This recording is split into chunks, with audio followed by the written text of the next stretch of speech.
Bonjour à tous. So, good afternoon. So, climate change. It's not just an idea, it is reality. You've just experienced it. September, just like the 25 previous months, the world average temperatures hit record figures with all sorts of events such as heavy rains in Chile, many victims, 2 million people didn't have access to drinking water, lots of damage also in the Mediterranean area. And this is just the beginning of what is going to happen to us in a not so distant future. Scientists explain that the consequence of climate change will first be extreme climate events, so many more extreme events such as too much water or too little water, droughts, floods. And you might know this, and this figure is quite disturbing. Around 2040, 30% of the world population will live in areas worldwide where there will be water shortages. And no, the impact on water supplies is one of the consequences of global warming, but it's not the only one. And I'd like to show you an image. Then you have pollution, air pollution, notably in China, and you know that China is already impacted by this phenomenon that concerns an increasing number of people. And there are other trends that adapt to this, and we've been talking about one of them since yesterday, demographic growth, urban concentration. And I think that we have to be able to talk of all those trends in a transversal manner because they all combine with each other and end up in a future that is and could be disturbing. So climate change is a reality, but it is not fully unavoidable. So if you think that something is unavoidable, then you are just giving up.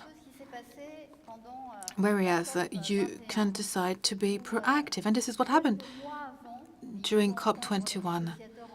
Several months before the event, we didn't know how we were going to make sure to have over 180 countries that signed this agreement on climate.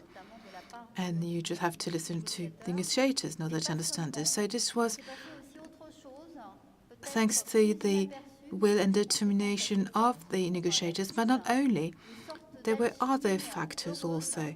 There was some sort of a positive chemistry, something positive that happened between civil society, between institutional stakeholders and private actors. So you had the government, so you had the negotiators, you had the NGOs, and you had the private companies that all worked hand in hand in order to achieve something. They're looking for new solutions. We had the business dialogues, for example, that were put together in order to achieve just this, to have companies talk to each other. We also have the agenda of solutions. And throughout the year, they've been very specific actions. So it's not something that is unavoidable. It is a reality. So the question today, almost a year after COP21, the question is, where are we at today? So we are currently measuring a number of positive consequences. For example, the finance industry is being mobilized.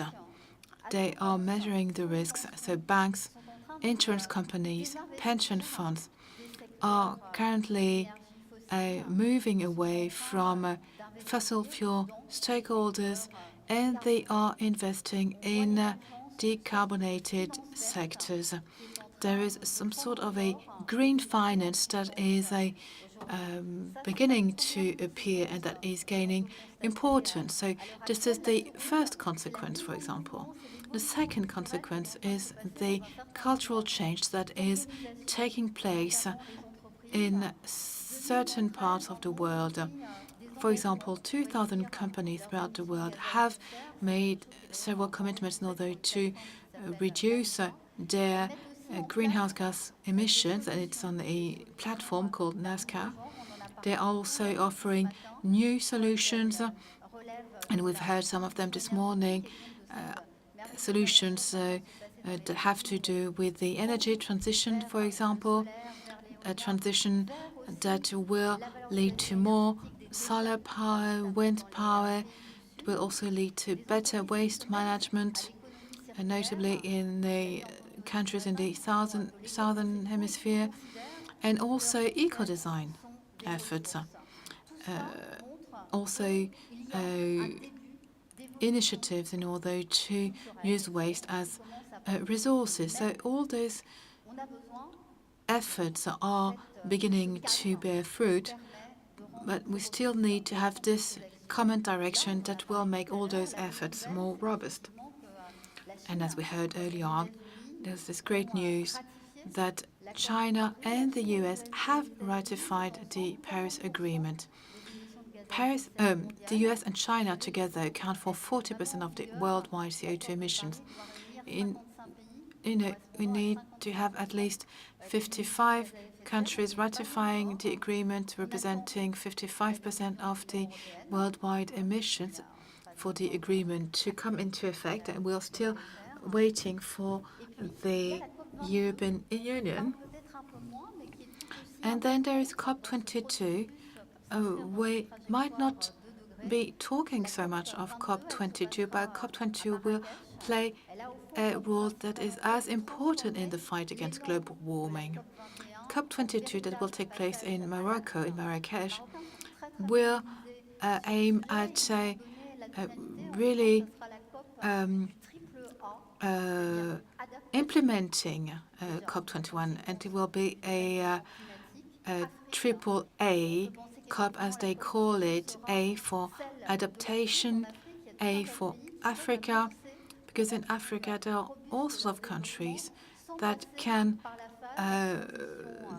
launch the development actions without having to make mistakes that have been made by others, or that can skip some of the negative steps.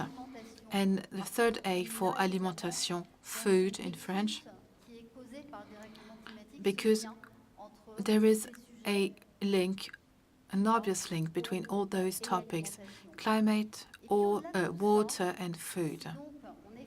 So if we are faced with a reality that we find concerning, if we believe that nothing is totally unavoidable, well, then some of us think that there is some hope, there is some enthusiasm, because the real challenge, the underlying challenge, is that of the way our society is going to evolve, to change, to define a new world, a world in which we will consume and produce in a different manner. We still need to invent that model. We need to value carbon. We need to put a price tag on carbon. No decision has been made so far to that effect. And we need to learn how to work differently. We have to stop working in silos. We need to work in a transversal fashion. We need to have all stakeholders work together.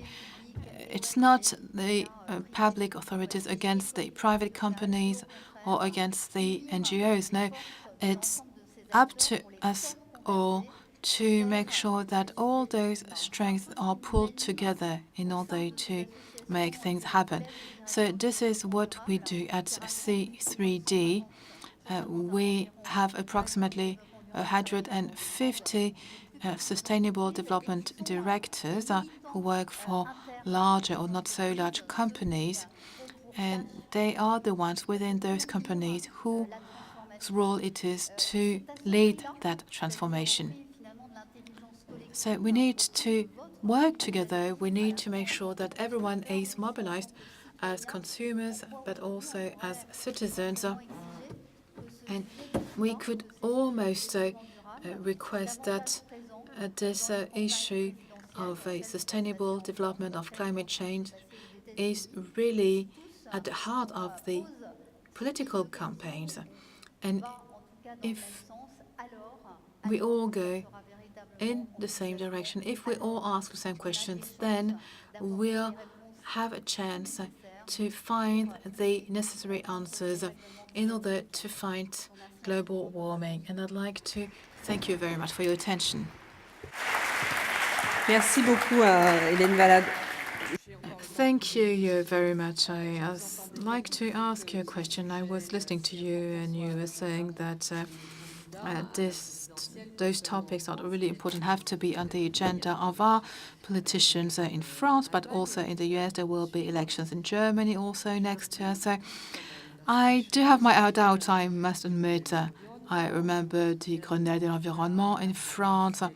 I remember presidential candidates at the Quai Branly Museum signing a charter, making some commitments.